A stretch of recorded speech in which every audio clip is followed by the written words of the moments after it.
Another sale from your little craft shop? David's voice carried that familiar mix of amusement and condescension as he leaned against the doorframe of my home office, swirling an expensive bourbon in a crystal tumbler I'd given him for our anniversary. I kept my eyes fixed on my laptop, watching as another enterprise software license confirmation appeared in my inbox. The 8th six-figure deal that month. Something like that, I replied softly, discreetly minimizing the dashboard showing Neuratech's quarterly revenue projections. If only he knew that the cute hobby he loved to joke about at dinner parties had just cleared $12 million in its latest funding round. Before we jump back in, tell us where you're tuning in from. And if this story touches you, make sure you're subscribed, because tomorrow I've saved something extra special for you. Before we jump back in, tell us where you're tuning in from. And if this story touches you, make sure you're subscribed, because tomorrow I've saved something extra special for you. The doorbell chimed, and David arched an eyebrow. More craft. Supplies? He smirked, before heading downstairs to answer it. I listened as he greeted the courier, signed for the package, and brought it up to my office. Special delivery for the crafting queen, he announced, placing the slim envelope on my desk with theatrical flourish. The moment he left the room, I opened it to find the signed preliminary partnership agreement from Gartner Bloom, one of the largest clients of Vertex Solutions, the very software company where David served as chief marketing officer. I hadn't planned for my business to intersect with my husband's professional life, let alone surpass it. But as I tucked the agreement into my locked desk drawer, I couldn't help but reflect on the journey that had led me here, a journey punctuated by David's well-meaning but persistent underestimation of my capabilities, ambitions, and vision. The problem with software development is that it's saturated with competition. David lectured over dinner in our sleek downtown condo, his voice carrying the authoritative tone he'd perfected during his 15 years in corporate leadership. Every college grad with a coding certificate thinks they can disrupt an established industry. I nodded, pushing my grilled salmon around the plate as he continued his impromptu TED Talk on market forces and business realities. 4 years into our marriage, I'd grown accustomed to these monologues, usually triggered whenever I mentioned my own professional aspirations.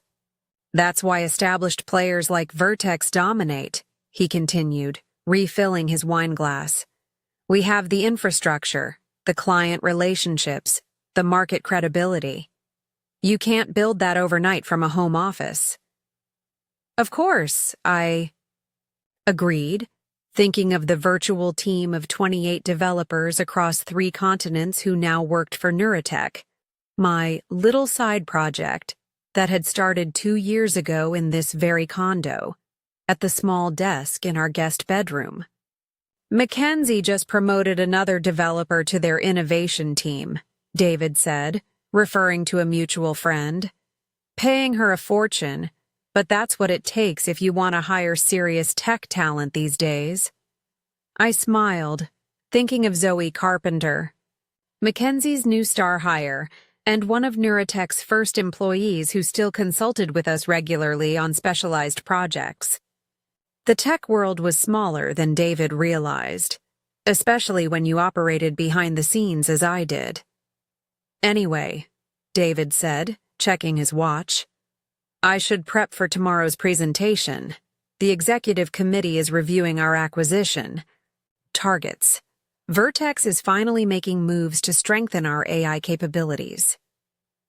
My hand stilled momentarily on my water glass. Neuratech's proprietary neural network architecture for predictive data analysis was precisely the kind of AI capability that companies like Vertex were scrambling to acquire. Our patent-pending approach to machine learning in enterprise systems had already attracted attention from several major players. though I'd been careful to keep my involvement anonymous, operating through a corporate structure that obscured my identity as founder and CEO. "That sounds exciting," I said evenly. "Any promising candidates?" "A few," David replied dismissively. "But most of these startups are just smoke and mirrors, all hype, no substance. The board wants proven solutions, not experimental technology." I thought of the rigorous testing and validation our systems had undergone, the case studies documenting 43% improvement in predictive accuracy compared to industry standards, and the growing list of Fortune 500 clients implementing our solutions, including, ironically, 3 of Vertex's biggest competitors. "I'm sure you'll find the right fit," I offered, rising to clear our plates. "The real challenge," David continued, following me to the kitchen, "is finding innovation without overpaying for unproven talent. These tech founders think their algorithms are worth millions when they haven't even proven market viability." I loaded the dishwasher, thinking of the $30 million valuation Neurotech had received in its last funding round, a figure our investors considered conservative given our growth trajectory and intellectual property portfolio. "Speaking of unproven ventures," David said, his tone shifting to the indulgent one he reserved for discussing my professional life. "How's your little project coming along? Still working on that app idea?" This was the moment where, for the past 2 years, I'd made a conscious choice to maintain my cover story. That I was dabbling in small-scale app development while figuring out my next career move, after leaving my product manager position at a mid-sized tech firm. The truth, that I'd identified a fundamental gap in enterprise AI implementation and built a company that was now revolutionizing the field, remained my carefully guarded secret. "It's coming along," I said with practiced casualness. "Just working through some development challenges."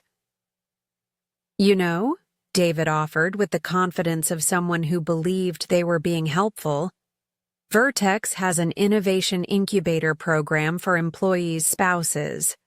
Nothing serious, just mentorship and basic resources. It might give you some structure."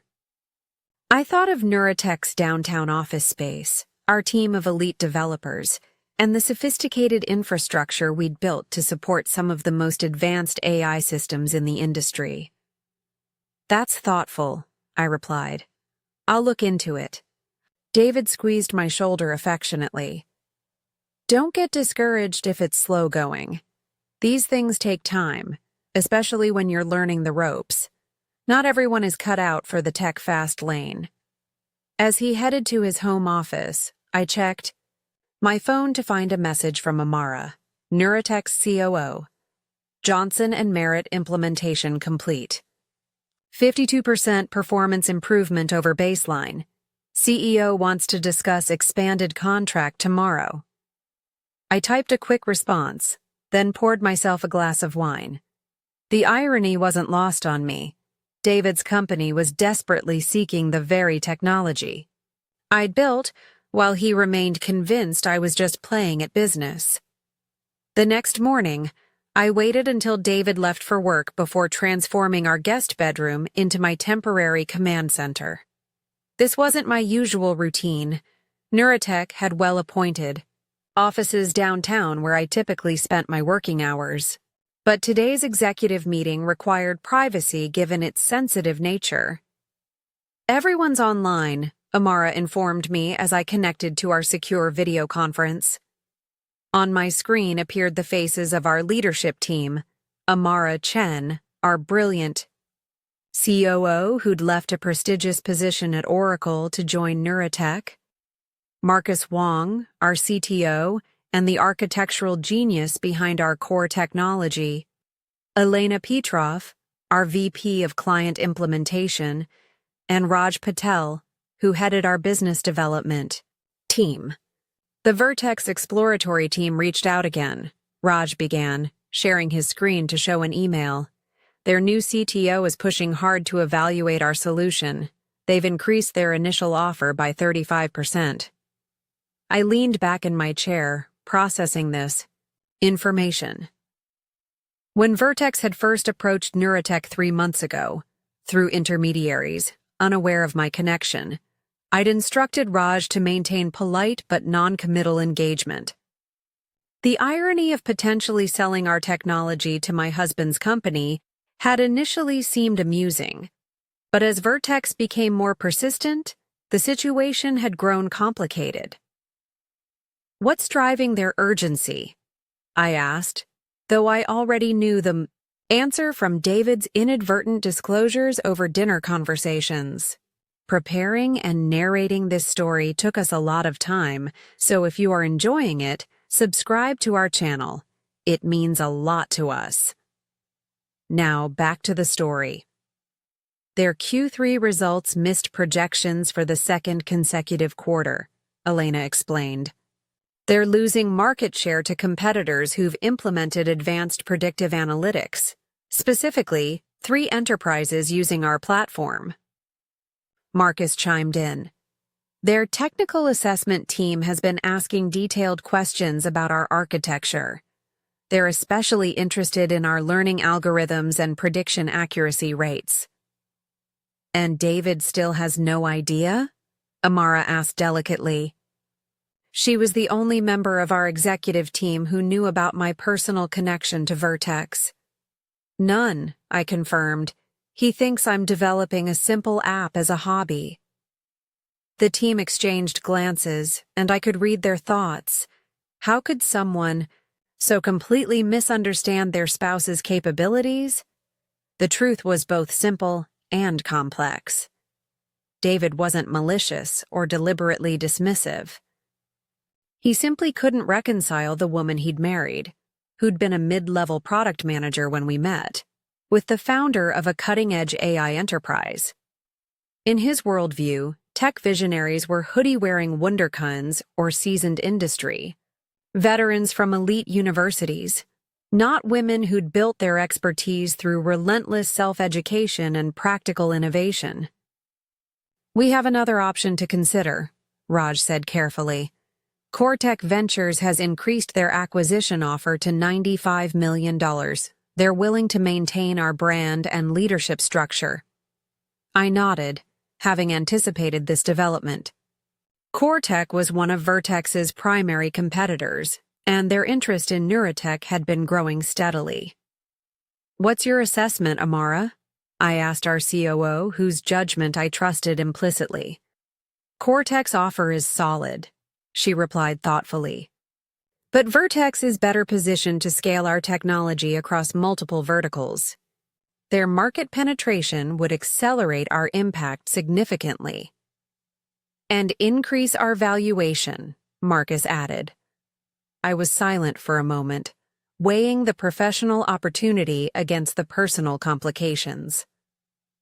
If Neurotech partnered with Vertex, my role would inevitably be exposed. The carefully constructed separation between my home life and professional identity would collapse. Schedule an exploratory meeting with Vertex's technical team, I decided, but maintain our policy of founder anonymity for now. Let's evaluate the potential partnership on its technical and business merits before addressing other considerations. As the meeting concluded, my phone buzzed with a text from David. "Big news at Executive Committee today. Tell you tonight. Might help with your app project." I set down my phone, wondering what insights from Vertex's executive sanctum would inadvertently make their way to me over dinner. The wall between my two worlds was growing thinner by the day. That evening, David arrived home with an unusual energy, his typical corporate composure replaced with almost boyish excitement. "Whiskey or wine?" he asked, heading straight to our bar cart. "This calls for celebration." "What happened?" I asked, closing my laptop where I'd been reviewing Neurotech's latest valuation models. "Vertex is making its move," he announced proudly. pouring 2 generous measures of whiskey. The innovation acquisition I've been pushing for, it's happening. The board approved my proposal to pursue aggressive acquisition of AI capabilities. He handed me a glass, clinking his against it before continuing. They've authorized up to $150 million for the right technology. This is how we leapfrog the competition and secure our market position. I sipped my whiskey, monitoring my expression carefully. That's a substantial investment. Do you have specific targets in mind? Several, he replied, loosening his tie as he sat across from me. But there's one particularly promising company developing neural network solutions for enterprise systems. Their predictive modeling capabilities are supposedly extraordinary. My pulse quickened slightly. Oh? What's the company? They operate under the radar, Neurotech. Privately held, very selective about their clients. Their founder maintains a low profile, some tech genius named N.J. Thompson. I nearly choked on my whiskey. N.J. Thompson was my professional pseudonym, the initials of my grandmother, Nora Jenkins, combined with my middle name. The fictional tech genius behind Neurotech had been carefully constructed to divert attention from me, complete with a vague but impressive backstory and deliberately limited public appearances. Sounds interesting, I managed. What makes their technology special?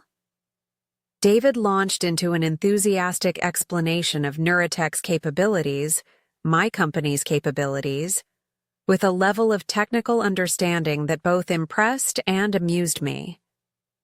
The Vertex technical team had clearly done their homework. The remarkable thing, he continued, is their implementation results. Companies using their system are seeing 40–50% improvements in predictive accuracy. That kind of performance enhancement is unheard of. And you think this? Neurotech would consider being acquired by Vertex? I asked carefully. That's the challenge, David admitted, refilling his glass. They've been elusive so far. Their business development team engages just enough to keep us interested, but they've avoided direct discussions about acquisition.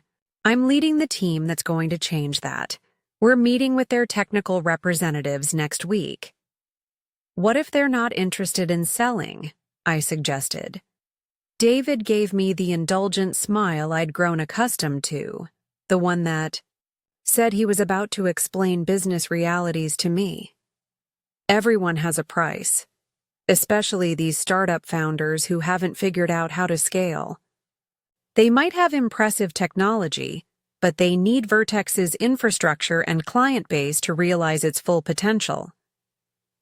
I thought of Neurotech's robust growth trajectory, our implementation capacity, and our carefully cultivated client relationships. We weren't struggling to scale. We were deliberately controlling our growth to ensure quality and impact. Maybe they have their own vision for their technology, I suggested. Vision doesn't pay the bills, David countered, his tone turning slightly patronizing. Trust me, I've seen this countless times. These technical founders think they can change the world on their own. But eventually they realize they need established players like us to succeed. The conversation shifted to dinner plans, but my mind remained on the impending collision of my two worlds. For 2 years, I'd maintained the fiction that Neurotech's founder was an enigmatic tech visionary who valued privacy above publicity. The few public appearances N.J. Thompson had made were carefully stage-managed affairs with restricted photography and limited direct interaction.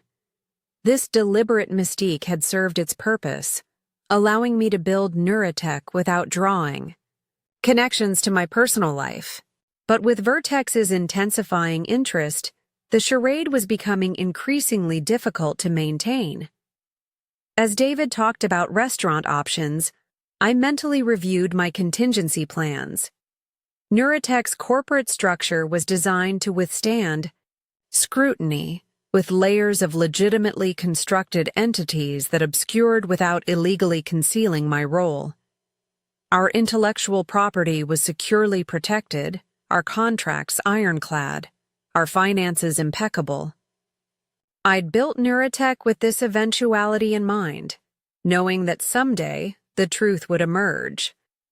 I just hadn't anticipated it happening through my husband's company attempting to acquire mine. The following morning, after David left for work, I made my way to Neurotech's actual headquarters, a converted industrial space in the downtown Innovation District that perfectly balanced the industrial chic aesthetic of a tech startup with the functional needs of a growing enterprise. "He still doesn't suspect anything?" Elena asked as we walked through the open workspace where developers were building the next generation of our neural network architecture. "Not even close," I replied. "He's completely focused on capturing Neurotech for Vertex. The irony would be amusing if it weren't so complicated." We entered the conference room where Amara and Raj were reviewing presentation materials for the upcoming meeting with Vertex's technical team. "We have a delicate balance to maintain," I told them, taking my seat at the head of the table.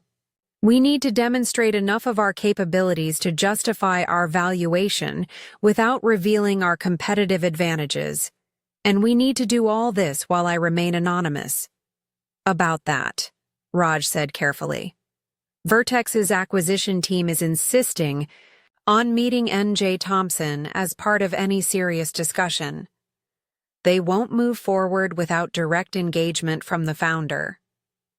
I had anticipated this requirement, but hoped to delay it until we'd assessed Vertex's suitability as a partner. The prospect of revealing myself as Neurotech's founder, especially to a team that might include my husband, required careful planning. "What's your recommendation?" I asked Amara, whose strategic judgment had proven invaluable throughout Neurotech's growth. "We have 3 options," she replied methodically. "First, maintain the current approach and risk losing Vertex as a potential partner. Second, arrange a limited meeting with strict controls to preserve your anonymity. Or third—" She paused, meeting my eyes directly. "We acknowledge the inevitable and prepare for a controlled revelation of your identity." The room fell silent as the implications of each option hung in the air. The first risked significant business opportunity. The second merely delayed the inevitable. The third required me to confront not just professional challenges but deeply personal ones. "There's a fourth option," I said finally. "We explore Vertex's suitability as an acquisition target rather than the reverse." Raj and Elena exchanged surprised glances. "You mean we acquire Vertex?" Raj asked incredulously. "Their market position is strong, but their technology is lagging," I explained. "Their stock has declined 23% over the past 18 months, as competitors with more advanced predictive capabilities have gained market share. Our valuation is approaching theirs, and with strategic investment backing, a reverse acquisition isn't outside the realm of possibility." "That would be—" Elena searched for the right word. "Poetic," Amara supplied with a slight smile, understanding the personal satisfaction I might take in such an outcome. "It would be strategically sound," I corrected, though I couldn't entirely suppress the appeal of the scenario. Vertex has market penetration and client relationships that would take us years to develop independently. Their technical infrastructure could be upgraded with our systems, creating immediate value for both entities. As the leadership team digested this possibility, I continued, "Have our financial team prepare an analysis of Vertex's acquisition viability. In the meantime, we'll proceed with the technical meeting as planned. I'll observe remotely, but N.J. Thompson will remain unavailable for direct interaction. As I left the conference room, my phone buzzed with a text from David. Meeting. With Neurotech's team scheduled for Thursday, getting closer to bringing this elusive genius into the Vertex fold. I smiled despite myself. David had always been confident in his business acumen. It was one of the qualities that had attracted me to him initially. That same confidence, however, had blinded him to the possibility that his wife might be capable of building something truly revolutionary. Thursday's meeting would be the first direct contact between Neurotech and Vertex's senior leadership. While I wouldn't be revealing myself yet, it would mark the beginning of a new phase, one where the careful separation between my professional achievements and personal life would start to dissolve. As I walked through Neurotech's offices, watching my team of brilliant developers and strategists at work, I felt a complex mix of emotions. Pride in what we'd built, anxiety about the coming revelations, and a certain anticipation at the prospect of finally being recognized, not just as a successful founder, but as a woman whose vision and capabilities had been consistently underestimated by the person who should have been her greatest champion. The notification sound from my phone interrupted my thoughts. It was an alert from our secure monitoring system, a service that tracked mentions of Neurotech across various business intelligence platforms. Vertex had just initiated a comprehensive background investigation into N.J. Thompson and Neurotech's corporate structure. The countdown to revelation had begun. Thursday arrived with the weight of inevitability. From my private observation, room adjacent to Neurotech's main conference space, I watched through one-way glass as my executive team prepared for the meeting with Vertex's technical delegation. The sophisticated monitoring system allowed me to observe without being seen, a setup we'd used for several high-stakes negotiations where N.J. Thompson's supposed reclusiveness served as both mystique and strategic advantage. "They're here," Amara announced through my earpiece as the reception desk notified her of Vertex's arrival. I straightened in my chair, adjusting the monitors to ensure optimal views of the conference room. The delegation from Vertex would be my husband's technical assessment team, the advance guard tasked with evaluating Neurotech's capabilities before more senior leadership became involved. David himself wouldn't be present today, but his influence would be. These were his people, operating under his strategic direction. The Vertex team entered the conference room with the measured confidence of a market leader. 4 technical specialists led by Vivian Torres, Vertex's newly appointed Chief Technology Officer. I recognized her from industry events but had never interacted directly, a fact I was now grateful for. Amara performed the introductions flawlessly, her manner projecting the perfect balance of professional courtesy and quiet confidence. "NJ sends his regrets," she explained smoothly. "As you may know, he limits his direct engagements, but he's authorized our team to provide comprehensive information about our systems." Vivian's expression flickered with barely disguised irritation. "We typically expect founder involvement for discussions of this nature. Mr. Thompson's absence could be interpreted as a lack of serious interest, or as evidence of our standard operating procedure," Raj countered with practiced ease. N.J.'s focus remains on technological advancement rather than business negotiations. I assure you, his absence reflects process, not priority. I watched the subtle power dynamics unfold, admiring my team's handling of the delicate situation. We'd anticipated Vertex's pushback and prepared accordingly. "Perhaps we should begin with a technical overview," Marcus suggested, redirecting the conversation to safer territory. We've prepared a demonstration of our neural network architecture that should address your primary questions. For the next 90 minutes, I observed as my team methodically walked Vertex through Neurotech's capabilities. They revealed enough to showcase our technological superiority while carefully avoiding disclosure of our proprietary innovations. It was a masterful performance, precise, controlled, and deliberately impressive. Vivian's team grew increasingly engaged, their initial skepticism giving way to undisguised interest, as Marcus demonstrated prediction accuracy rates that exceeded industry standards by significant margins. These results are remarkable. 1. Of Vertex's technical architects admitted. Especially the adaptive learning protocols. We've been working on similar approaches but haven't achieved anywhere near this level of optimization. Through my earpiece, I could hear the subtle notes of excitement in Vivian's voice as she leaned forward. Your integration framework is particularly intriguing. The ability to implement across legacy systems without extensive reconfiguration would solve one of our most persistent client challenges. I allowed myself a small smile. This was precisely the reaction we had anticipated. Vertex, like many established players, struggled with the technical debt accumulated through years of growth and acquisition. Their systems were powerful but fragmented, a problem Neurotech's architecture was specifically designed to address. Implementation timelines? Vivian asked, turning to Elena.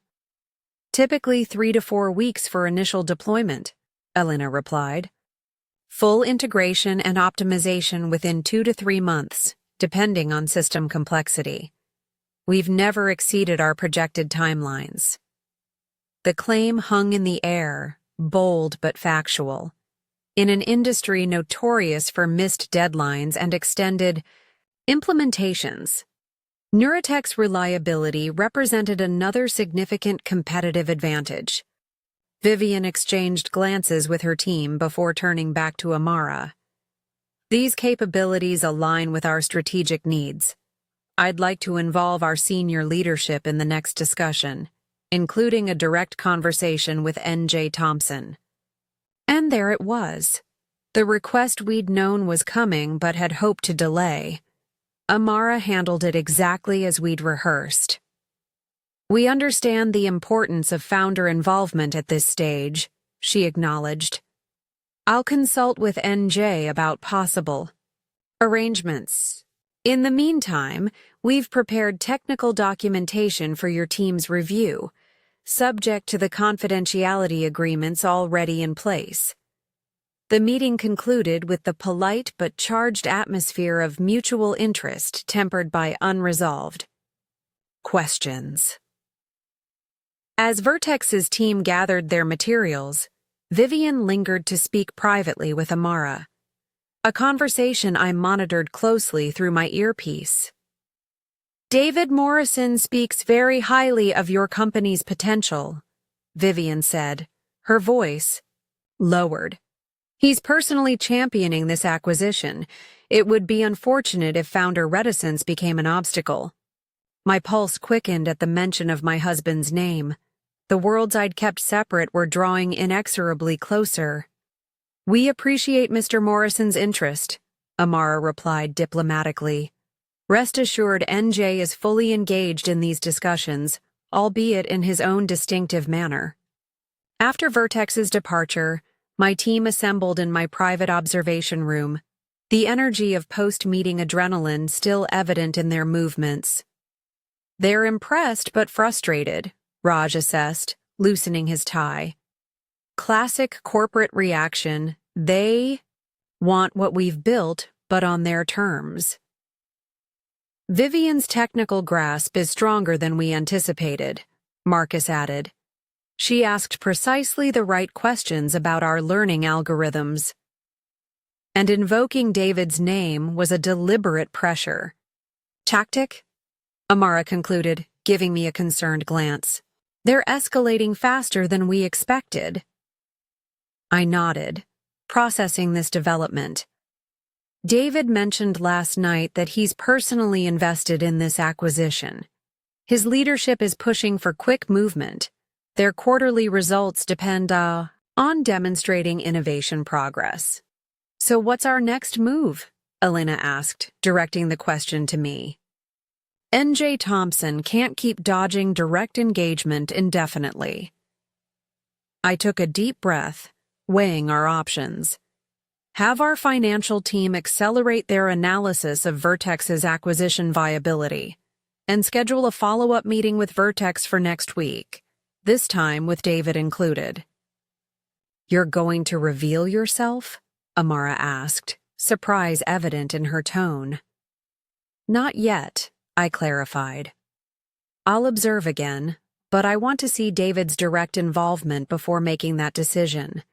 In the meantime, leak controlled information about Neurotech's market position through our investment channels. Let's see how Vertex responds to the reality of our valuation. As my team dispersed to implement these directives, I remained in the observation room, replaying the meeting in my mind. The technical demonstration had confirmed what I already knew. Neurotech's systems represented exactly the innovation Vertex desperately needed. The irony of David championing the acquisition of his wife's company remained a private amusement, but the business reality was growing more serious by the day. Low pressure, but still connected to the business world. I took a careful sip of champagne, using the moment to compose my response. The suggestion that I might be better suited to planning parties than building technology was precisely the kind of unconscious bias I'd encountered throughout my career. The assumption that women should seek adjacent roles rather than central ones. I'll consider it, I said finally, but I'd like to see my current project through first. David smiled indulgently. Of course. Persistence is admirable, even when the path is challenging. As the waiter arrived with our appetizers, the conversation shifted to safer topics, a weekend trip we were planning, mutual friends we'd neglected to connect with. But beneath the civilized exchange of pleasantries, my mind was racing with implications and contingencies.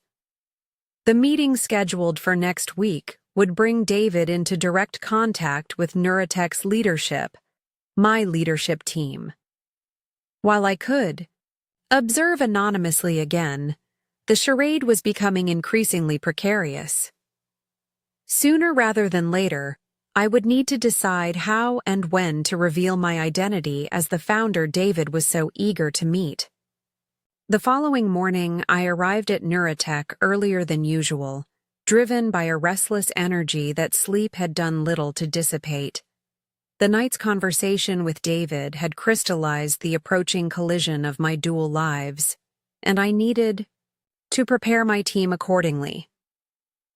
The financial analysis is complete, Amara reported, joining me in my office with a tablet in hand. The results are significant. She passed me the tablet, and I scrolled through the comprehensive assessment our financial team had prepared. The analysis examined Vertex's market position, financial health, and vulnerability to acquisition, a reverse scenario from the one David and his team were pursuing. Their stock price has declined 27% over 18 months, I noted, reviewing the market data, and their last 2 quarterly reports missed projections. While their technical infrastructure continues to age, Amara added, they're losing clients to competitors with more advanced prediction capabilities. Competitors using our systems, I concluded, reaching the most striking section of the analysis. According to this, Vertex's current market valuation is only 4 times Neurotech's private valuation. And with the right investment backing, a reverse acquisition becomes viable, Amara confirmed.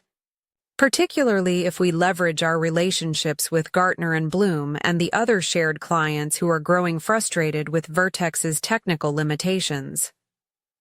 I set down the tablet, the magnitude of the possibility sinking in. When I'd founded Neuratech, my goal had been to solve a specific technical problem in enterprise systems. The notion that my company might eventually acquire Vertex, David's company, had never been part of the plan. "This isn't about personal vindication," I said, as much to myself as to Amara. "Any decision must be based on sound business strategy." "Of course," she agreed diplomatically, though her expression suggested she understood the personal dimension as well. "But strategically, Vertex's market penetration and client relationships combined with our technology would create significant synergistic value." She was right, and we both knew it. The business case was compelling regardless of my personal connection to Vertex. "Schedule a meeting with our primary investors," I decided. "We need to gauge their appetite for this kind of move before proceeding further. And prepare a comprehensive analysis of what a merged entity would look like. Organizational structure, leadership, integration challenges."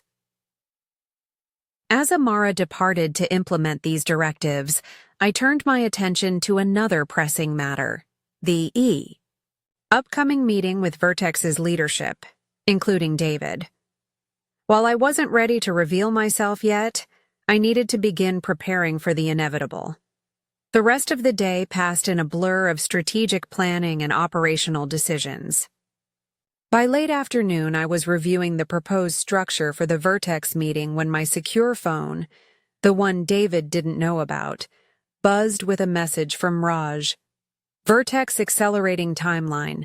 David Morrison requesting meeting tomorrow instead of next week. Cited competitive urgency." My pulse quickened. This accelerated timeline suggested something had changed in Vertex's strategy, something significant enough to create new urgency. I messaged back, "Except for tomorrow. Standard protocols. What triggered the acceleration?" Raj's response came quickly. "Financial intelligence. They've apparently learned about our latest valuation round. Also hearing rumors of competitor interest." I smiled slightly. The controlled information leak we'd initiated was having its intended effect, creating pressure on Vertex to move more aggressively.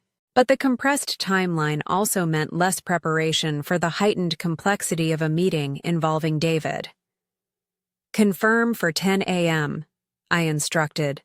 "Full team presence. I'll observe as usual."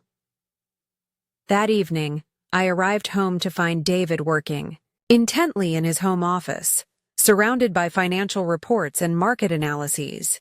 He barely looked up as I passed his open door. "There's pasta in the fridge if you're hungry," he said distractedly. "I need to finish reviewing these valuations before tomorrow."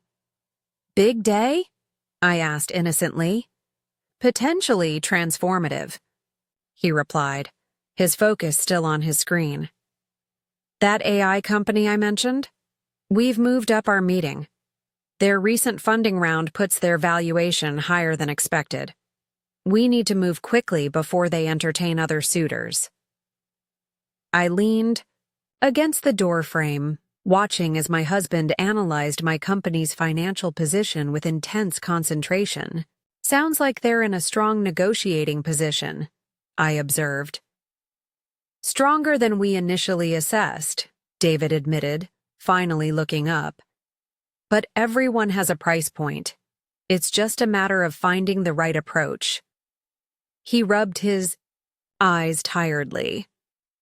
The technical review confirmed what I suspected. Their neural network architecture is years ahead of competitors. Combined with Vertex's market position, it would create an unbeatable advantage. "Worth pursuing aggressively, then," I suggested. "Absolutely."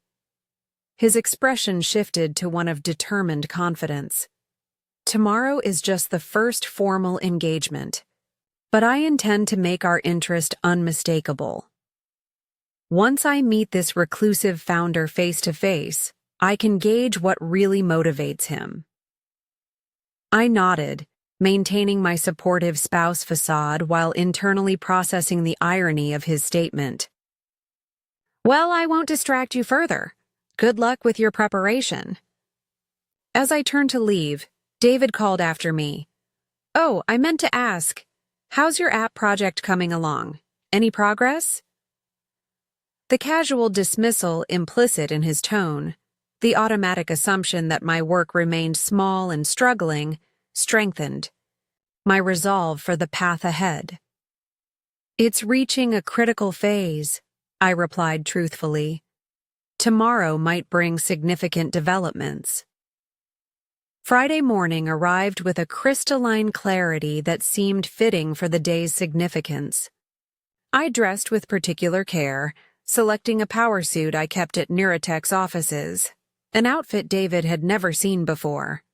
While I wouldn't be directly participating in the meeting, my observation room's proximity to the main conference space meant crossing paths with visitors was not impossible.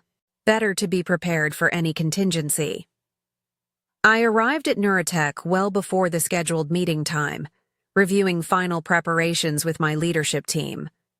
The tension that hummed through our executive suite reflected the day's stakes, not just because of Vertex's interest, but because of the personal dimension only Amara fully understood.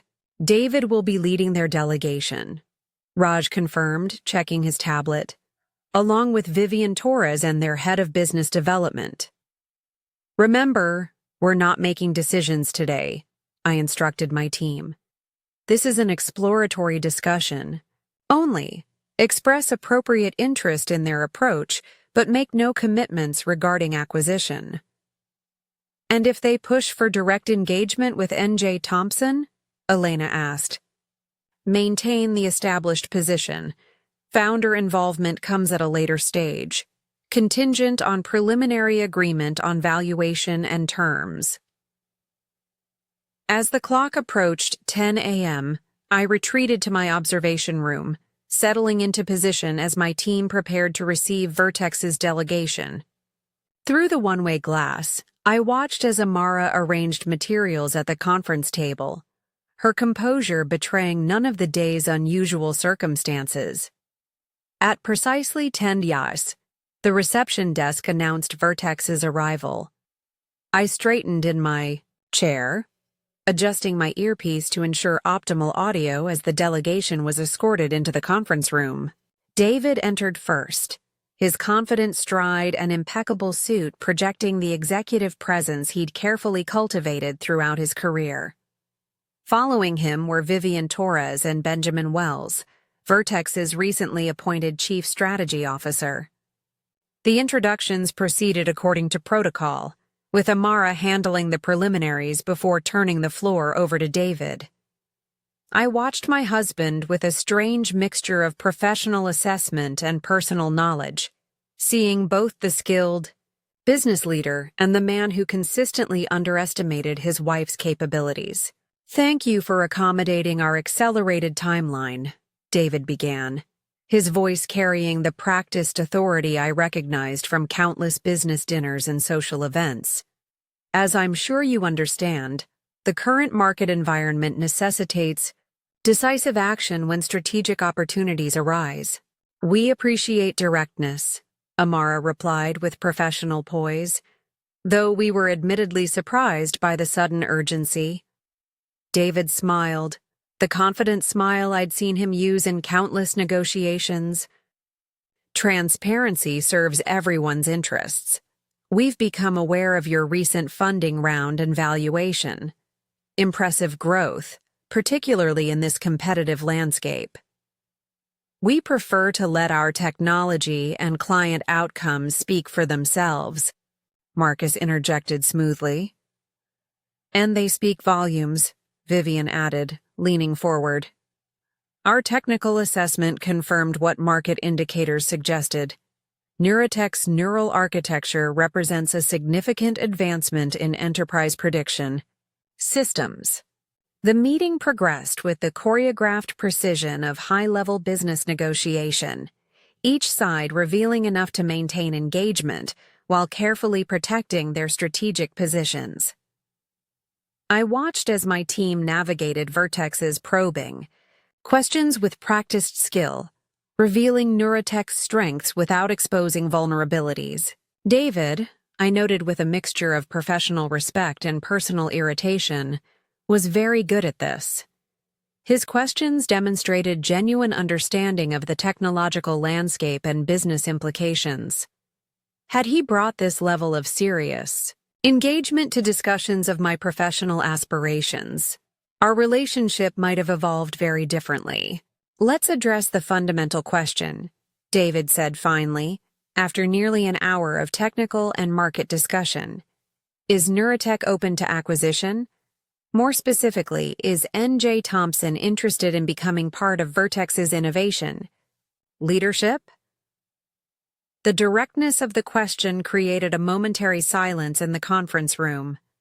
Amara glanced briefly toward my observation room, an action subtle enough to go unnoticed by the Vertex team, before responding. Neurotech evaluates all strategic options based on their capacity to accelerate our technology's positive impact. Acquisition is one potential path, but not the only one we're considering. Understandable, David acknowledged, but surely direct founder involvement is essential at this juncture. When can we expect to meet with Thompson? NJ engages at specific milestones in any potential partnership discussion, Raj explained. We haven't yet reached that threshold. David's expression shifted subtly, a flicker of frustration crossing his features before his professional demeanor reasserted itself. What exactly constitutes that threshold? From Vertex's perspective, founder engagement is a prerequisite for advancing serious acquisition discussions. Through my earpiece, I sent Amara a brief instruction, which she implemented seamlessly. Perhaps a different perspective might be productive, she suggested. While you're naturally focused on acquiring Neurotech, we've been conducting our own strategic analysis, including consideration of more transformative arrangements. Benjamin Wells frowned slightly. Transformative in what sense? In the sense that traditional acquisition might not be the optimal structure for realizing the combined potential of our organizations, Amara explained carefully. Neurotech's recent valuation and growth trajectory suggest alternative approaches might better serve both entities' interests. A moment of silence followed as the implications settled across the table. It was David who broke it, his business acumen quickly processing the subtle shift. Are you suggesting a merger of equals rather than an acquisition? He asked, his tone measured but his posture suddenly more alert. We're suggesting that all structural options should remain on the table at this exploratory stage, Amara replied diplomatically, including arrangements that might not position Vertex as the acquiring entity. The atmosphere in the conference room transformed instantly. What had begun as a straightforward acquisition discussion had suddenly become something far more complex and potentially threatening to Vertex's perceived position of strength. A reverse acquisition would be unprecedented given our respective market positions, Benjamin stated flatly. Market positions evolve, Elena countered, particularly in technology, sectors where innovation can rapidly transform valuation metrics. David was silent, his expression unreadable as he recalibrated his approach. When he spoke again, his voice carried a new note of cautious respect. This is precisely why direct engagement with Thompson is essential. These discussions require founder-level perspective. Through my earpiece, I instructed Amara to proceed with our prepared response. We agree completely, which is why NJ has authorized me to schedule a private meeting between the two of you, contingent on preliminary agreement regarding the scope of potential arrangements. David exchanged glances with his team before nodding decisively. Acceptable. We'll have our team draft a framework for discussion that encompasses this broader perspective. As the meeting concluded with agreements for next steps and information exchange, I observed my husband's demeanor with professional interest. His confident certainty had been replaced with thoughtful calculation, the attitude of someone reassessing a situation they had initially misread. After Vertex's delegation departed, my leadership team assembled in my office, the energy of the encounter still evident in their animated expressions. David recovered quickly from the reverse acquisition suggestion, Raj noted. You could see him recalculating in real time. But he didn't dismiss it outright, Amara added, giving me a meaningful glance, which suggests he recognizes the possibility, however reluctantly. I nodded, processing the implications of the morning's developments. The next phase will be critical.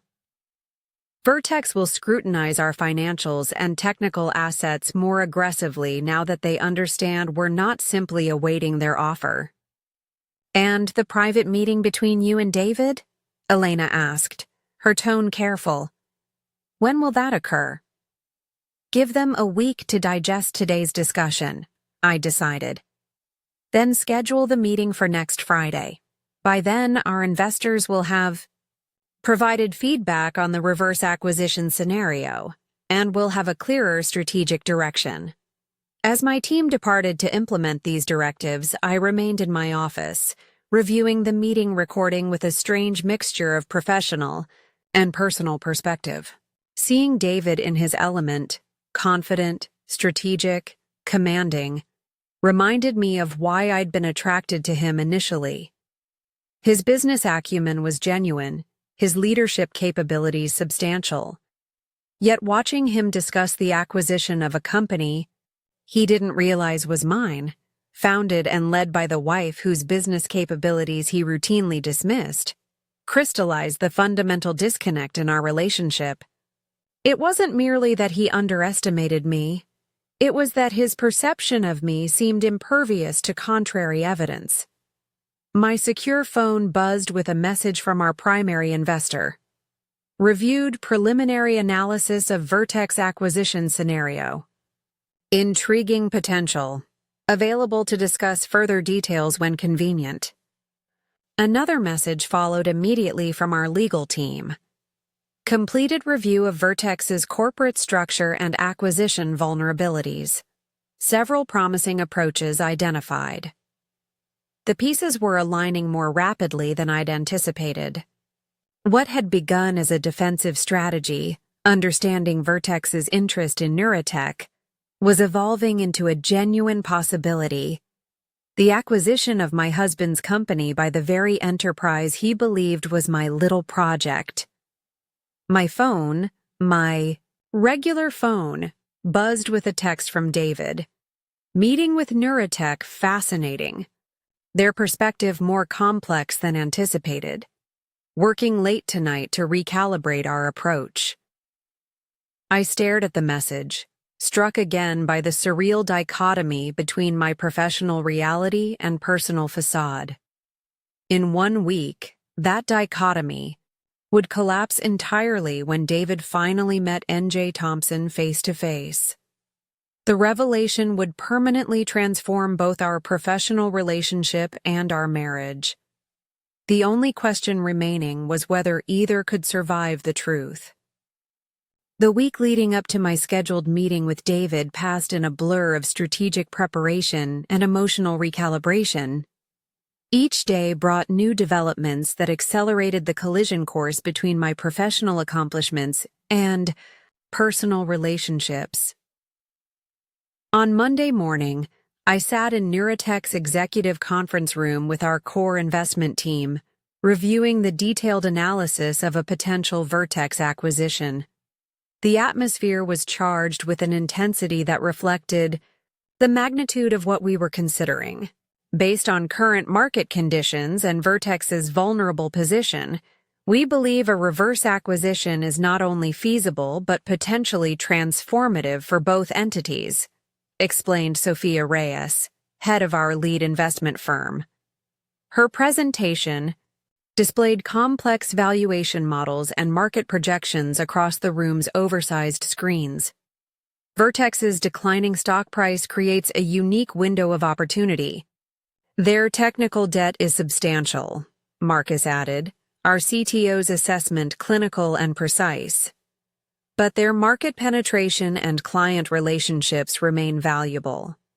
Combined with our architecture, the integration could position the merged entity as a dominant player. I studied the detailed financial projections, acutely aware that we were discussing the potential acquisition of my husband's company, a company he'd dedicated 15 years of his career to building. The business case was compelling, but the personal implications were profound. The timing aligns with market expectations, Raj noted, referring to the industry's growing consolidation trend. With 3 other major acquisitions announced last quarter, a Neurotech-Vertex merger would be viewed as strategic positioning rather than desperation. What about leadership integration? I asked, the question carrying layers of personal significance only Amara fully understood. That's where things get interesting, Sophia replied, advancing her presentation to an organizational structure. Analysis. Vertex's current leadership includes several key positions that would be redundant in a merged entity. Their CMO position, for instance, overlaps significantly with our marketing structure. David's position.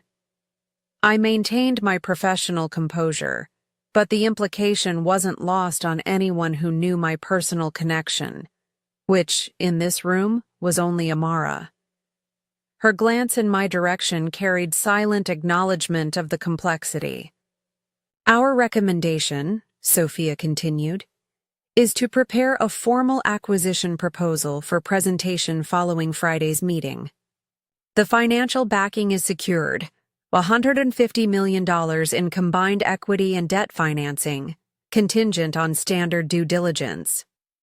The figure hung in the air, more than sufficient to execute the acquisition given Vertex's current market capitalization. What had begun as a theoretical exploration had rapidly transformed into an actionable strategy with significant financial support. I'll need time to consider this approach, I said finally. While the business case is strong, a move of this magnitude requires careful consideration of all implications, including integration challenges and cultural alignment. Sophia nodded, her expression reflecting respect for my measured response. Of course, but I should note that timing may be critical. Our intelligence suggests Vertex is actively exploring other acquisition targets as alternative paths to technological advancement. After the investors departed, I remained in the conference room with Amara, both of us silent as we processed the meeting's implications. If we move forward with this, she said finally, everything changes. Not just your professional identity, but your marriage. I'm aware, I replied quietly. David believes he's pursuing the acquisition of a company run by a reclusive male founder. Instead, he'll discover his wife has built an enterprise capable of acquiring his company, while he dismissed her business as inconsequential. The stark reality of the situation, stated plainly, hung between us. The question isn't whether he'll be shocked, I acknowledged. It's whether our relationship can survive the revelation. Amara's expression softened with genuine concern. Have you considered that this might not be just about business for you? That perhaps there's an element of wanting recognition, of wanting David to finally see and acknowledge what you've built? Her question cut to the heart of my internal conflict.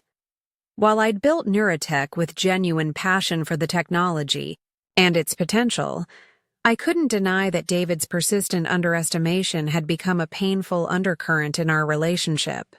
The prospect of his finally recognizing my capabilities carried undeniable emotional weight. "Any decision must be based on sound business strategy," I insisted. "Personal vindication can't drive a $100 million acquisition." "Of course," Amara agreed.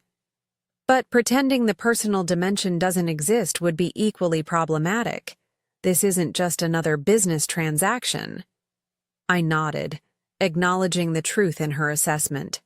"Have legal prepare the acquisition framework? As recommended. We'll make the final decision after Friday's meeting." As Amara departed, I moved to the floor-to-ceiling windows of our executive suite, gazing out at the tech corridor that housed both Neurotech and, ironically, Vertex's headquarters just 8 blocks away. Two companies, inextricably linked through my dual identities, now approaching a collision that would transform both. My phone buzzed with a message from David. "Strategic planning all day. Don't wait up tonight. Making progress on the Neurotech acquisition approach." The casual confidence in his message, the certainty that he was the pursuer rather than the pursued, reinforced the asymmetry that had characterized our relationship for years. Soon, that asymmetry would be forcibly recalibrated by a truth neither of us could ignore. Tuesday and Wednesday brought a flurry of preparation as Neurotech's team developed a comprehensive acquisition strategy for Vertex. Financial models were refined, integration plans detailed, leadership structures proposed. Each element required my review and approval, creating a surreal experience of methodically planning the acquisition of my husband's company while maintaining my cover story at home. "The SEC filings are ready for review," Elena reported during our Wednesday strategy session. "The acquisition structure minimizes regulatory hurdles while optimizing tax efficiency." "And the leadership transition plan?" I asked, the question carrying personal significance beyond its business relevance. Raj displayed the proposed organizational chart for the merged entity, a phased integration with selective retention of Vertex's leadership team. Some positions would naturally be eliminated through consolidation. I studied the chart, noting that David's position as Chief Marketing Officer was among those marked for potential redundancy evaluation. The clinical business language masked the personal reality, my husband's job hanging in the balance of a decision I would ultimately make. "The communication strategy is particularly important," Amara noted, addressing the human element that technical analyses often overlooked. "How we announce this merger will significantly impact both market reception and organizational integration." She was right, of course. Beyond the financial and technical considerations lay the human dimension. How Vertex's employees, leadership, and my husband would experience this transformation. "Develop 2 parallel communication plans," I instructed. "One for a standard acquisition announcement and another addressing the unique circumstances of leadership connection." My team understood the directive's subtext. We needed a strategy that acknowledged the unprecedented situation of a company discovering its acquisition partner was led by the wife of one of its executives. As Wednesday's meetings concluded, I found myself mentally rehearsing scenarios for Friday's revelation. How would David react to discovering that N.J. Thompson, the reclusive founder he'd been pursuing, was actually his wife? How would this knowledge transform his perception of me, of our relationship, of his own professional judgment? These questions followed me home that evening, creating a strange cognitive dissonance as I prepared dinner in our condo's kitchen. David arrived later than usual, his expression reflecting the intensity of Vertex's acquisition efforts. "You look exhausted," I observed, setting a glass of wine before him. "Strategic inflection points are always demanding," he replied, loosening his tie. "But this acquisition could redefine Vertex's market position for the next decade. Worth every late night and stress headache." I nodded sympathetically, the irony of his statement not lost on me. "Your target company must be something special." "Their neural network architecture is revolutionary," he confirmed, his enthusiasm momentarily overriding his fatigue. "The implementation results exceed anything we've seen in the market. Combined with Vertex's client base and infrastructure, it would create an unassailable competitive advantage." "And you're still planning to meet with the founder?" I asked, the question carrying layers he couldn't possibly detect. "Friday morning," David confirmed. "Finally secured a direct meeting with the elusive N.J. Thompson." He chuckled, shaking his head slightly. These technical founders and their eccentricities, creating artificial barriers just because they can. I maintained my supportive spouse expression while internally acknowledging the approaching revelation. In less than 48 hours, David would discover that Thompson's reclusiveness had nothing to do with founder eccentricity and everything to do with being married to him. "What's your approach for the meeting?"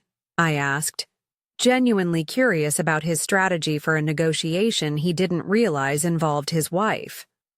"Direct but respectful," David replied, his expression shifting to the confident poise I recognized from countless business discussions. "Acknowledge the technical achievement, establish mutual benefit, present a compelling valuation, and address any concerns about cultural integration or autonomy." He took a sip of wine before adding, "The key is finding what truly motivates founders beyond financial considerations. Some want legacy, others technical freedom, still others formal recognition." I nodded, wondering what he would think when he discovered what had motivated me. Not just the technological challenge or market opportunity, but the chance to prove my capabilities in a domain where I'd been consistently underestimated. "And if Thompson isn't interested in being acquired?" I suggested. David's expression shifted to something between amusement and determination. "Everyone has a price or a motivating factor. It's just a matter of identifying it. Besides, their market position makes independent growth increasingly challenging. They need Vertex's infrastructure and client base to realize their technology's full potential." The confidence in his assessment, the certainty that my company needed his, echoed so many dinner conversations where he'd explained business realities to me. Soon, those dynamics would be irrevocably altered by the truth. "I'm sure you'll make a compelling case," I offered, the statement sincere despite its layers of unspoken context. As our conversation shifted to lighter topics, I found myself studying David with new perspective, seeing both the capable business strategist and the man who had fundamentally misjudged his wife's capabilities. The disconnection wasn't malicious. He simply couldn't reconcile his perception of me with the founder of a revolutionary technology company. That perceptual limitation was about to be forcibly corrected in a way neither of us could have anticipated when we married. Thursday brought final preparations for the fateful meeting. At Neurotech, my team conducted a comprehensive review of our acquisition strategy, refining valuation models and integration plans based on the latest market data. Vertex's stock declined another 3% yesterday, Raj reported during our morning briefing. Their quarterly earnings preview leaked to several analysts, suggesting they'll miss projections for the third consecutive quarter. "Which further strengthens our negotiating position," Elena added. Their board will be increasingly receptive to strategic alternatives as market pressure intensifies. I nodded, processing these developments through both professional and personal lenses. Vertex's vulnerability created strategic opportunity for Neurotech, but also represented mounting pressure on David's position and professional reputation. "What's your final decision regarding tomorrow's meeting?" Amara asked, the question carrying implications beyond standard business protocol. I had been contemplating this decision for days, weighing various approaches to the inevitable revelation. Should I observe anonymously one more time, delaying direct confrontation? Or was it time to step forward as N.J. Thompson and address the situation directly? "I'll attend in person," I decided finally. The charade has served its purpose, but continuing it further creates unnecessary complications. My team exchanged IT glances, recognizing the significance of this decision. For 2 years, I had maintained careful separation between my identity as Neurotech's founder and my personal life. Tomorrow would collapse that separation in the most dramatic way possible. "We should prepare for various reactions," Amara suggested, carefully, "including potentially volatile ones." "Agreed," I acknowledged. "Have security protocols in place, but discreetly, and ensure our legal team is standing by to address any immediate concerns about conflicts of interest or disclosure." Requirements. As Thursday's preparations concluded, I found myself experiencing a strange calmness. The clarity that comes with accepting an inevitable confrontation after long anticipation. The deception hadn't been malicious. It had been protective, allowing me to build something substantial without the constant weight of underestimation. But its time had passed. That evening at home, David was uncharacteristically quiet. His attention focused on final preparations for what he believed would be a straightforward acquisition meeting. I watched him review presentation materials at our dining table, making slight adjustments to valuation models and talking points. "Nervous about tomorrow?" I asked, placing a cup of tea beside him. He looked up, momentarily startled from his concentration. "Not nervous, just thorough. First impressions matter in these high-stakes negotiations." He gestured to the materials spread before him. "Thompson has cultivated this mysterious persona, but ultimately, this is a business transaction like any other. It's just a matter of finding the right approach." I nodded, wondering how he would recall this conversation after tomorrow's revelation. "I'm sure it will be memorable. With any luck, it will be the beginning of Vertex's transformation," he replied, returning to his preparation. This technology could redefine our market position entirely. He had no idea how prophetic that statement would prove, though not in the way he anticipated. Later that night, as David slept beside me, I found myself wide awake, mentally preparing for the coming day. Tomorrow would fundamentally alter both our professional relationship and our marriage.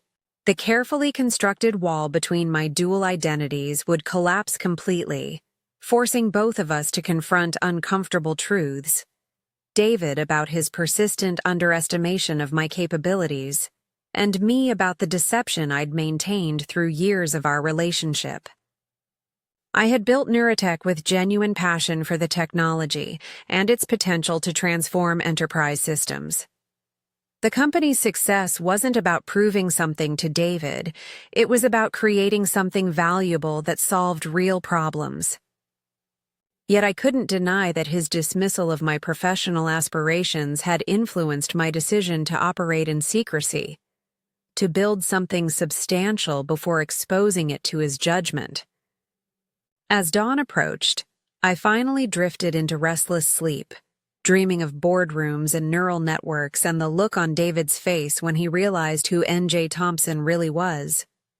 Friday morning arrived with crystalline clarity, the kind of perfect, Bay Area day that seemed deliberately orchestrated for significant events.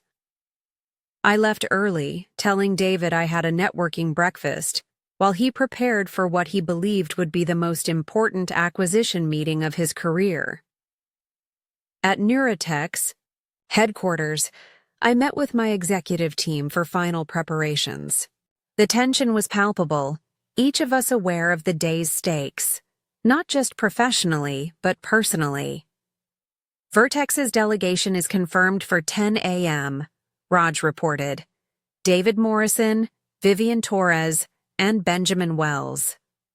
The acquisition proposal is ready, Elena added, along with the comprehensive market analysis and integration strategy. I nodded, reviewing the materials one final time. Everything was meticulously prepared, the culmination of years of strategic development and weeks of intensive planning. All that remained was the human element, the unpredictable reactions when carefully constructed perceptions collided with unexpected reality. How do you want to handle the initial revelation? Amara asked, addressing the question we'd deliberately left open until this moment. I considered the options, from having David brought directly to my office to a more gradual approach through the standard meeting process. Each carried different implications for how the truth would land. I'll join the meeting 20 minutes after it begins, I decided. Give them time to settle into discussion with the team before I make my entrance. The contrast between expectation and reality will be more effective that way. Amara nodded, understanding the psychological strategy behind this approach. The dissonance between David's expectations and reality would be maximized by allowing him to become fully engaged in the business discussion before introducing the personal revelation. As the clock approached 10 a.m., I retreated to my private office while my team prepared to receive Vertex's delegation. Through our security monitors, I watched David arrive with Vivian and Benjamin, their expressions reflecting the confident determination of executives pursuing a strategic acquisition. They were escorted to our main conference room, where Amara, Raj, Marcus, and Elena awaited them. I observed as introductions were exchanged and initial pleasantries navigated. David took the lead, his professional demeanor exactly what I'd expect, from someone who believed he was directing an acquisition process. We appreciate this opportunity to continue our discussion, he began. As our technical teams have confirmed, there's significant potential synergy between our organizations. We agree the potential is substantial, Amara replied with practiced diplomacy. Though perhaps not in the precise arrangement you've been envisioning. David's expression flickered slightly, registering the subtle resistance in her statement before pushing forward. Before we discuss structural details, I believe the most pressing matter is direct engagement with N.J. Thompson. I understand he has a preference for limited involvement, but at this stage, founder participation is essential for meaningful progress.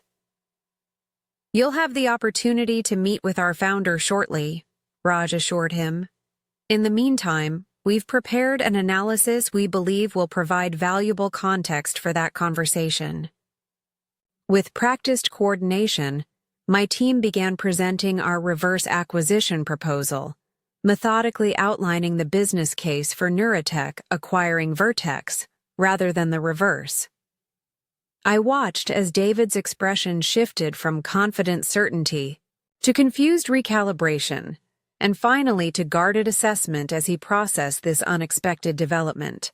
This is an unorthodox approach, he noted carefully when the initial presentation concluded. While we appreciate the thoroughness of your analysis, Vertex's market position and infrastructure make a traditional acquisition the more logical. Arrangement. Market positions evolve rapidly in technology sectors, Elena countered, displaying charts documenting Vertex's declining stock performance and technical lag relative to competitors, particularly when innovation creates fundamental capability disparities. The discussion continued for several more minutes, with David professionally but firmly defending Vertex's position, while my team methodically presented the case for reverse acquisition. I monitored his responses carefully, noting the strategic agility that had made him successful throughout his career. Even confronted with an unexpected negotiating position, he maintained composure and adjusted his approach accordingly. At precisely 10:20 a.m., I sent Amara the signal we'd arranged. She glanced at her tablet, then addressed the room. I believe we've established the foundational considerations for our discussion. This seems an appropriate moment to involve our founder directly. She looked toward the conference room door. NJ has been looking forward to this meeting. I took a deep breath, smoothed my suit jacket, and opened my office door. The brief walk to the conference room stretched eternally, each step carrying me closer to a revelation that would transform both my professional position and personal relationship. As I entered the conference room, all eyes turned toward me. Vivian and Benjamin registered confusion, clearly expecting someone else. But it was David's expression that captured my complete attention. In the span of seconds, I watched comprehension dawn across his features, confusion giving way to disbelief, then shock, then a complex mixture of emotions too layered to immediately interpret. "Good morning," I said, my voice steady despite the adrenaline coursing through my system. "I believe you've been looking forward to meeting N.J. Thompson." I extended my hand toward David, whose stunned expression rendered him momentarily speechless. "Though we've actually been acquainted for some time." The silence that followed seemed to stretch indefinitely, the conference room frozen in a tableau of revelation and recalibration. "I don't understand," Vivian finally managed, looking between David and me with growing confusion. "Allow me to clarify," I replied, my eyes still locked with David's. "My name is Natalie Jenkins Thompson Morrison. I'm the founder and CEO of Neurotech. I'm also David's wife." Another beat of profound silence followed this statement as its implications rippled through the room. "This is..." David finally spoke, his voice uncharacteristically uncertain. "Impossible." "Actually, it's quite possible," I countered gently. "And demonstrably factual as our company records. Patent filings and incorporation documents will confirm." David's expression cycled through emotions too rapidly to catalog. Disbelief, confusion, betrayal, and something that might have been a glimmer of reluctant respect before confusion reasserted itself. "You develop mobile apps," he stated flatly, as if reciting an established fact that could dispel this unexpected reality. "Small-scale projects while figuring out your next career move." "That was a cover story," I acknowledged. "One that you accepted without question despite considerable contrary evidence." Benjamin cleared his throat awkwardly. "Perhaps we should reschedule this discussion after you've had an opportunity to address this situation privately." "That won't be necessary," I replied, taking my seat at the head of the conference table. "While the personal dimension adds complexity, the business considerations remain unchanged. Neurotech has developed neural network architecture that Vertex needs to remain competitive. The question is, what form our partnership should take." David stared at me as if seeing me for the first time, which, in a fundamental sense, he was.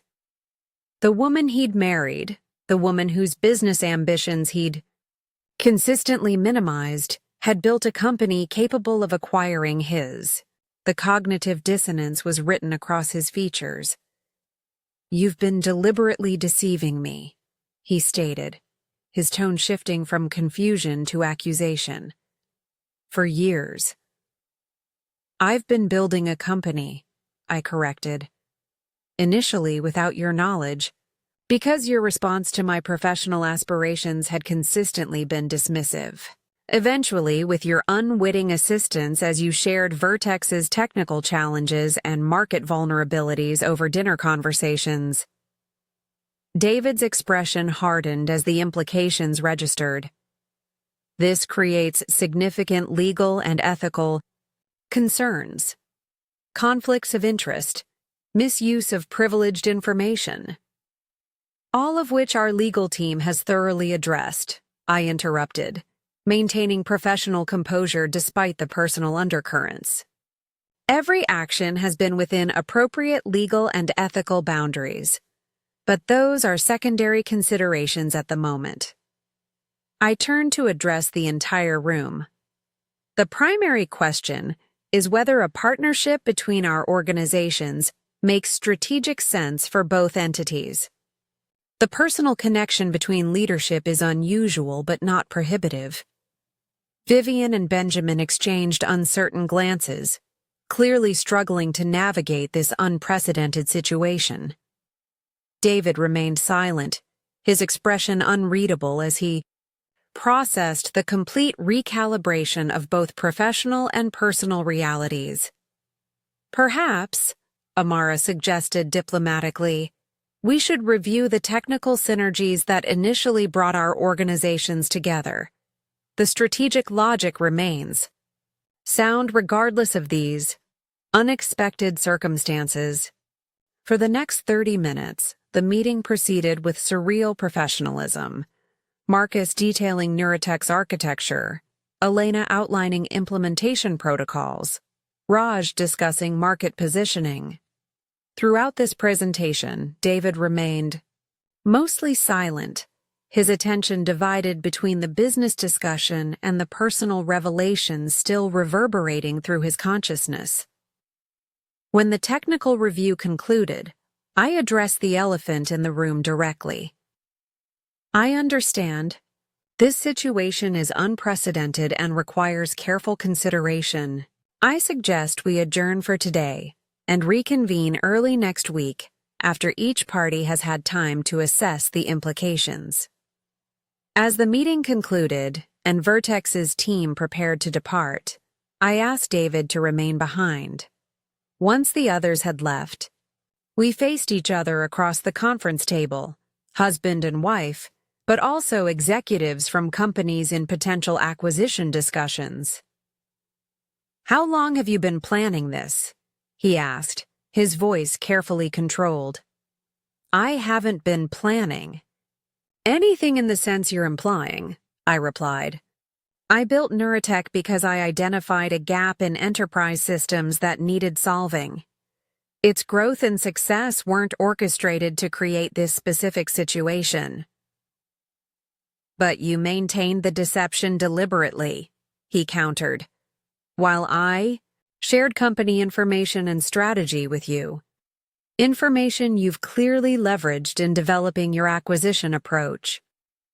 I maintained privacy around my professional activities because your consistent dismissal of my capabilities made it clear you weren't ready to engage with them seriously," I corrected. "As for company information, I've been scrupulous about maintaining appropriate boundaries despite your casual disclosures." David's expression reflected stubborn disbelief. "You honestly expect me to believe that your company's neural network architecture, which happens to address exactly the technical challenges Vertex has been struggling with, is pure coincidence?" "Not coincidence," I acknowledged.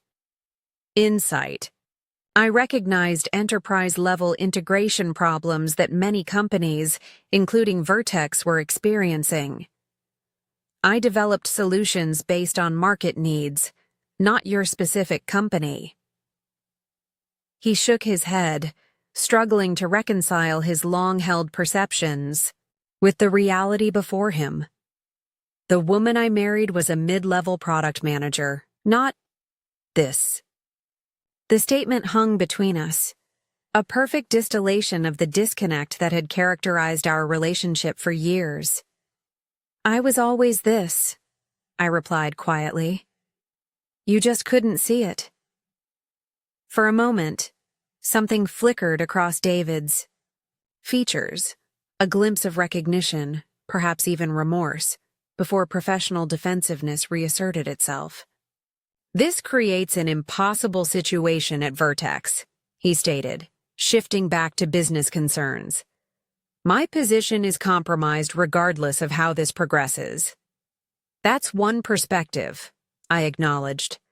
Another is that you've identified a revolutionary technology that could transform Vertex's market position. The fact that it comes from an unexpected source doesn't negate its value. David gathered his materials, his movements deliberate as he processed these competing considerations. I need time to think through the implications, both professional and personal. I understand, I replied. We both do. As he moved toward the door, he paused, turning back with a questioning expression. One thing I don't understand. Why N.J. Thompson?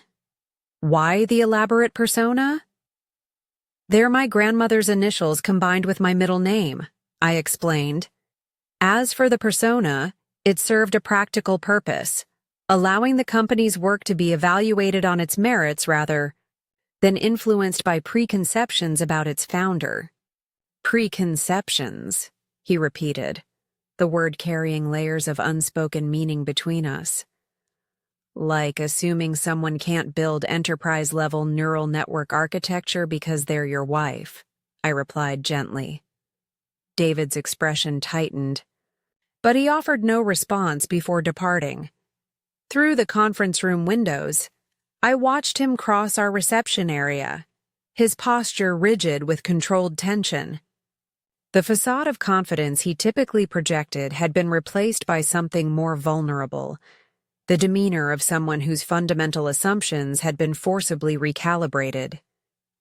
Amara joined me as David disappeared into the elevator, her expression reflecting concern beyond professional considerations. Are you all right?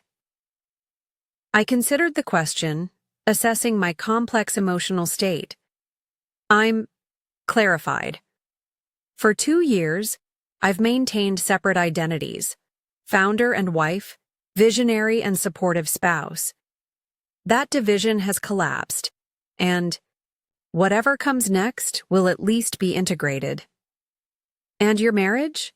She asked carefully. Transformed irrevocably, I acknowledged.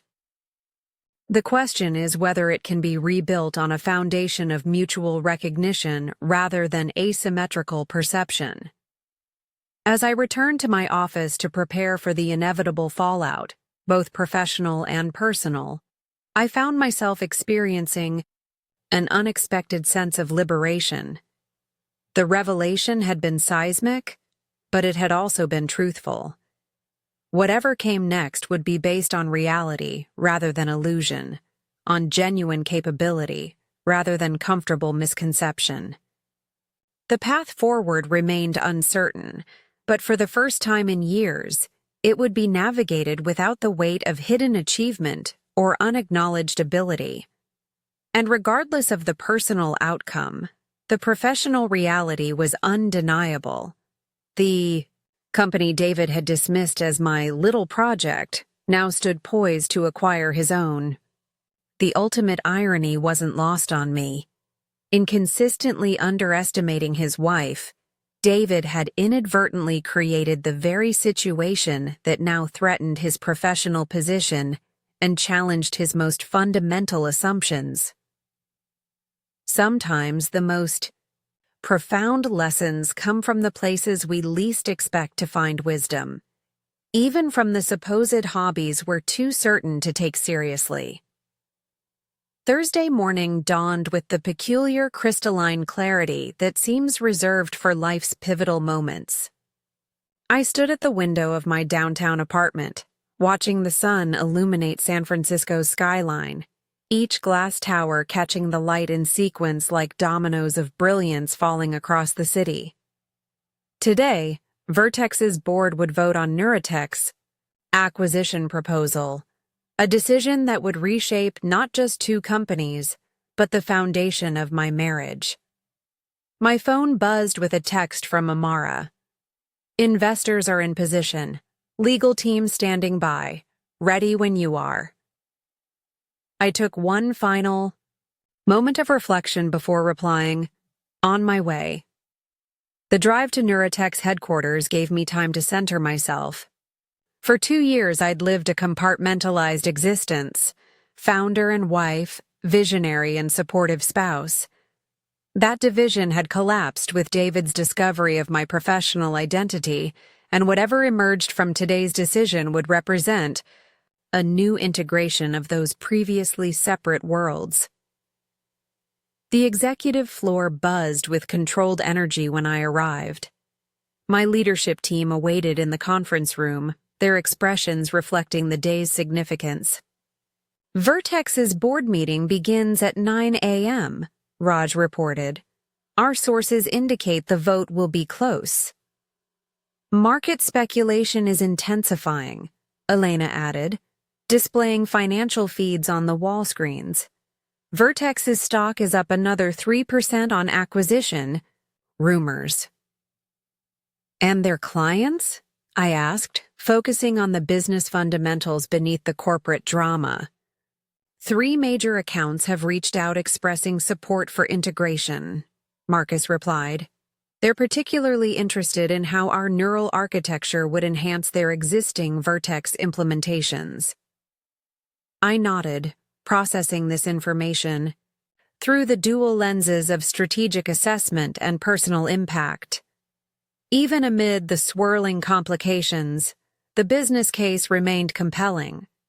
Our technology combined with Vertex's market presence created genuine synergistic value. Most interestingly, Amara noted, David has requested to address the board before their vote. This development caught my attention. In what capacity? He's been officially recused from the acquisition discussions. Unclear, she acknowledged, but our source indicates he was quite insistent. I considered the implications of David's unexpected involvement. Since our dinner at Luciana's 2 nights earlier, we'd maintained careful distance, each processing the profound recalibrations required by recent revelations. His choice to inject himself into today's proceedings could represent various motivations, from professional defense to personal reconciliation. Keep our presentation materials ready, I instructed, but adapt based on the board's initial response. This situation requires flexibility beyond standard acquisition protocols. As my team dispersed for final preparations, Sophia Reyes, our lead investor, joined me in my office. Her measured confidence had been a stabilizing force throughout Neurotech's evolution from startup to serious market player. Interesting dynamic, she observed, settling into the chair across from my desk. Most acquisition targets worry about being undervalued. You're concerned about the personal implications of success. The business case exists independently of personal factors, I replied. But yes, the overlap creates unique considerations. Sophia studied me with the perceptive gaze that had made her a legendary venture capitalist. You've built something remarkable here, technically brilliant and commercially viable.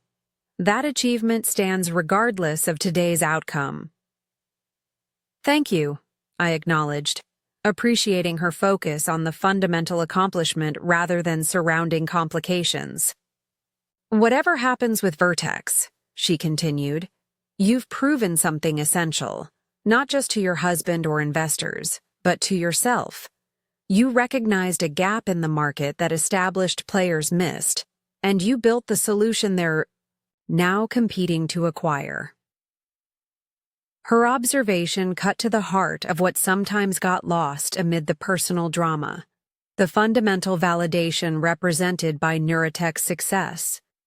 Regardless of David's perception or Vertex's decision, I had identified a significant market opportunity and built an enterprise that addressed it effectively. My secure phone buzzed with a notification. Vertex board meeting beginning. Morrison addressing members now. I glanced at the time, 9:02 a.m. Whatever David was saying to Vertex's board would likely shape their deliberations significantly. His perspective carried weight despite his recusal from formal decision-making. Their vote should come by noon, Sophia noted, rising to depart. Whatever the outcome, remember that you've already succeeded where it matters most, building something valuable that solves real problems. After she left, I found myself drawn to the window again, gazing out at the tech corridor that housed both Neurotech and Vertex. Somewhere in that landscape of innovation and ambition, my husband was addressing his board about his wife's company, a scenario neither of us could have imagined when we married. By 11:30 a.m., the anticipation had become palpable throughout Neurotech's executive suite. My leadership team had gathered in the conference room, ostensibly reviewing integration scenarios but primarily awaiting news from Vertex's board meeting. The quiet tension reminded me of mission control during spacecraft launches. Disciplined professionals maintaining composure while acutely aware of pivotal moments unfolding beyond their direct control. Vertex's trading volume has spiked, Elena noted, watching the financial feeds. Something's happening. Their board vote was scheduled for 11 a.m., Raj confirmed. We should hear. My secure phone's distinctive tone interrupted him. The message was brief but definitive. Vote complete. Board-approved acquisition discussions to proceed. 7-4. Details to follow. I shared the update with my team, watching their expressions shift from tension to focused determination. The board's approval represented a significant milestone, but merely opened the next phase of complex negotiations rather than concluding our journey. Their delegation is requesting a meeting at 2 p.m. to discuss preliminary terms, Amara reported, checking her tablet as the formal communication arrived. Full board representation this time, not just executive leadership. And David? I asked, the question carrying layers beyond professional consideration. Not specified in the attendee list, she replied carefully. But as a board member, himself, he could potentially attend despite his recusal from direct negotiations. I nodded, processing this information through both strategic and personal frameworks. Prepare the main conference room, full visualization capabilities, and real-time financial modeling. We need to demonstrate not just technological superiority, but comprehensive integration planning.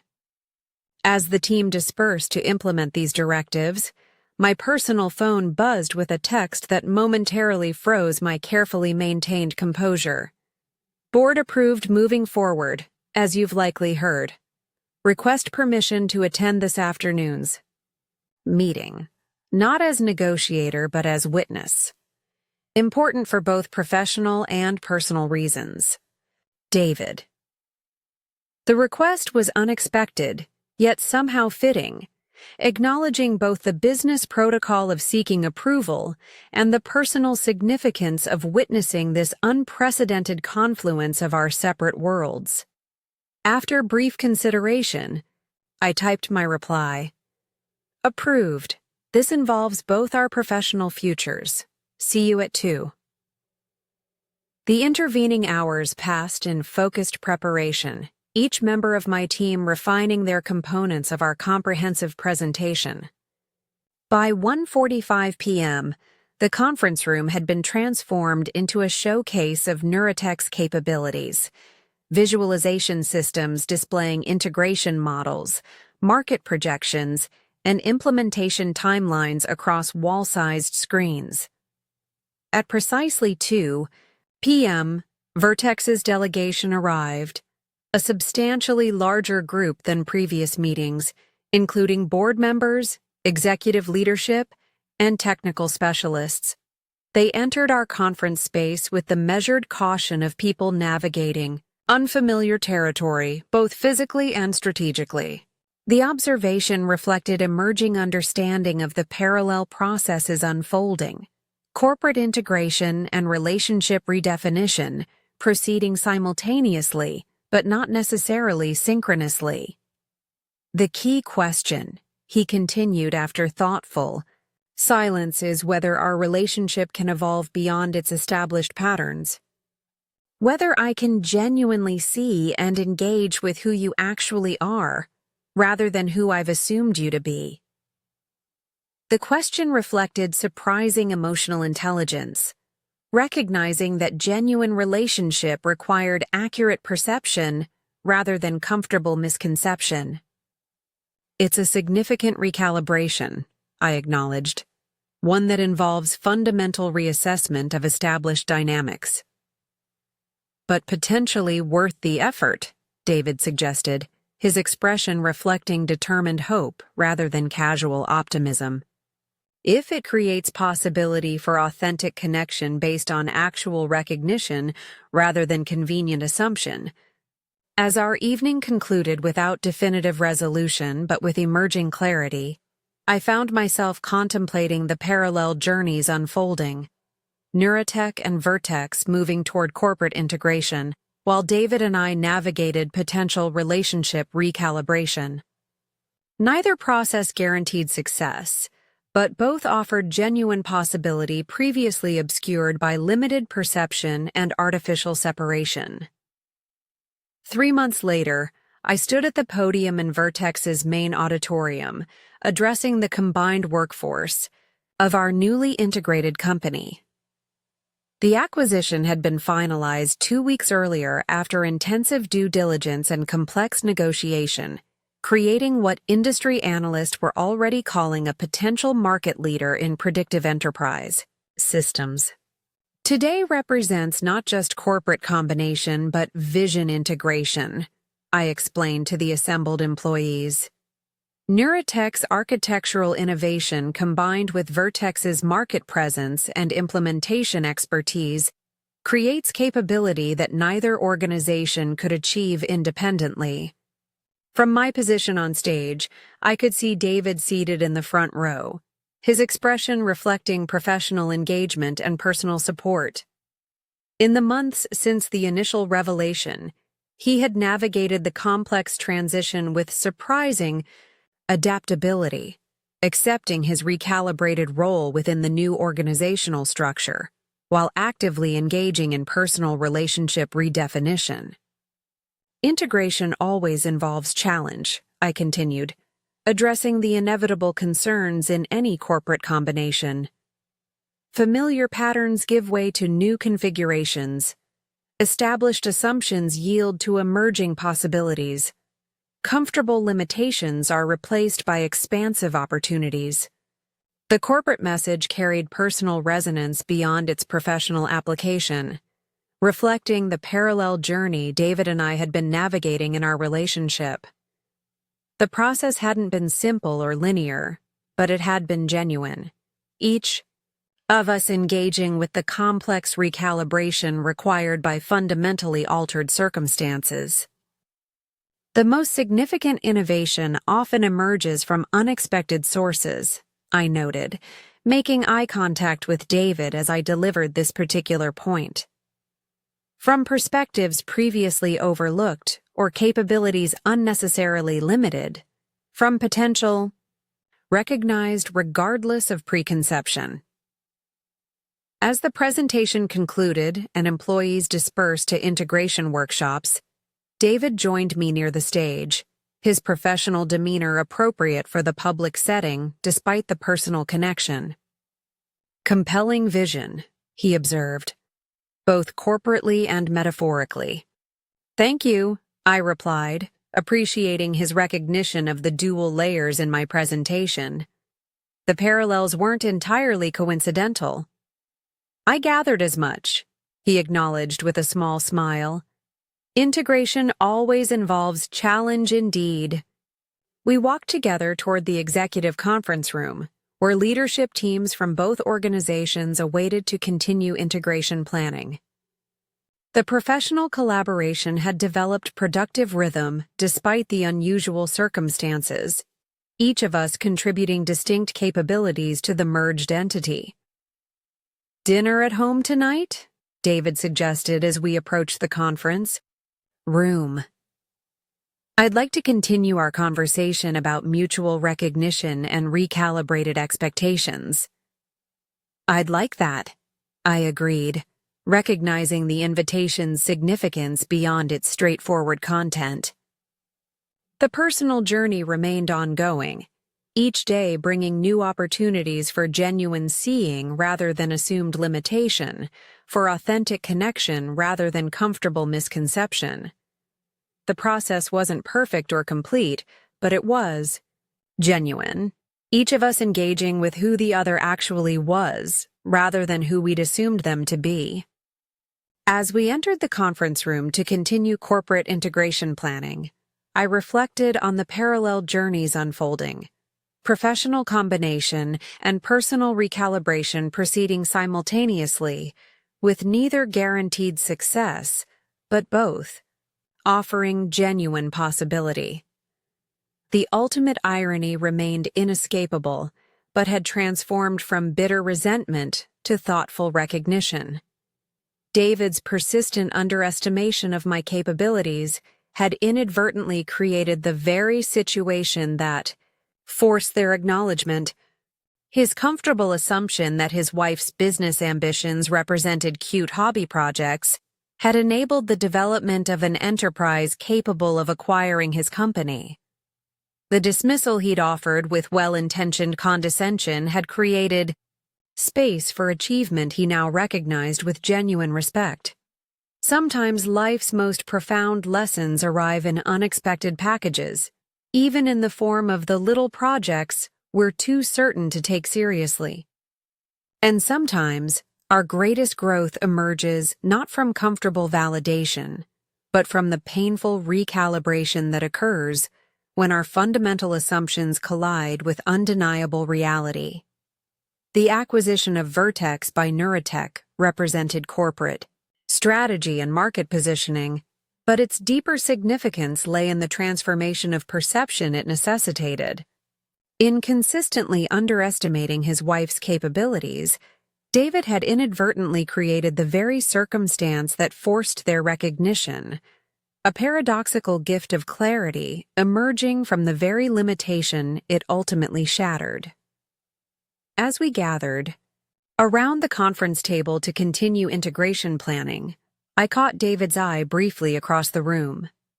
His expression reflected something beyond professional engagement or personal connection, a complex combination of rueful acknowledgement and grateful recognition. In that moment of shared understanding, we both recognized the profound truth underlying our parallel journeys. Sometimes we discover our greatest potential not through external validation, but through the persistent belief that enables us to build something remarkable despite consistent underestimation. The neural network architecture that had impressed Vertex's technical team hadn't emerged from corporate approval or mainstream validation. It had developed in the shadow of dismissal, in the space created by underestimation. Its very existence represented not just technical innovation, but the quiet persistence that transforms limitation into possibility, constraint into catalyst, dismissal into determination. And in that transformation lay the most significant lesson, not just for David or myself, but for anyone whose capabilities have been consistently underestimated or whose vision has been reflexively dismissed. True innovation doesn't require external permission or preliminary validation. It emerges from the courage to pursue possibility despite limitation, to build capability despite constraint, to create value despite dismissal. Sometimes the most revolutionary achievements grow not from abundance of recognition, but from its deliberate absence, developing in the shadow of underestimation until they emerge fully formed, undeniable in their impact, and transformative in their implications. The acquisition headlines would focus on corporate strategy and market positioning. Neurotech acquires Vertex in landmark technology integration. But the deeper story lay in the personal transformation that had made that headline possible. In consistently laughing at my little business, David had inadvertently created the very circumstances that transformed both our professional relationship and personal connection. A paradoxical gift that continued to unfold in unexpected ways. As the integration meeting began, I turned my attention to the corporate considerations at hand, but the personal recognition remained present beneath professional engagement. Sometimes our greatest achievements grow from the very soil of underestimation, flourishing, not despite dismissal but because of the determination it inadvertently nurtures. And in that growth lies possibility, not just for business success, but for personal transformation. The potential for authentic connection based not on comfortable assumption, but on genuine recognition of who we actually are, rather than who others have decided we must be.